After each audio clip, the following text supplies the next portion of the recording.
Pijama marradunaz jantzitako mutikoa. Maria elastikoa lisatzen zuen bitartean, amak Mariari Brunoren maletak egitea agintzen dio.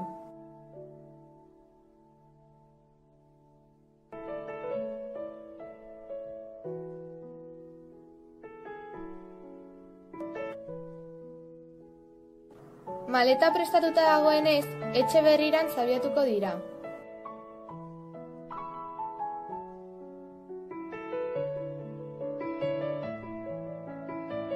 Etxera iritsi dira, baina Bruno eta Gretel ez daude pozik.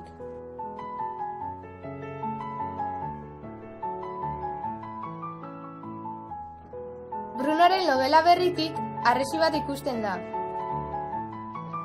Harresiaren bestaldean mutiko argal eta goibel bat ikusten du, harengana gerturatzen da.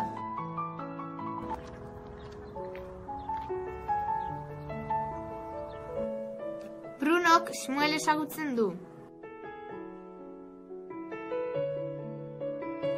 Bakoitza bere bizilekoa erakusten du.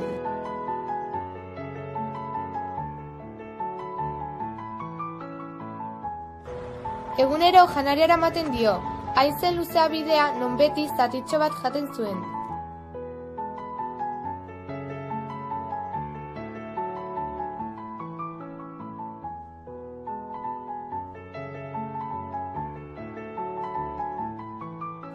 Shmuel bakarrik sentitzen da beraita galdu delako, eta Brunori jakinarazten dio.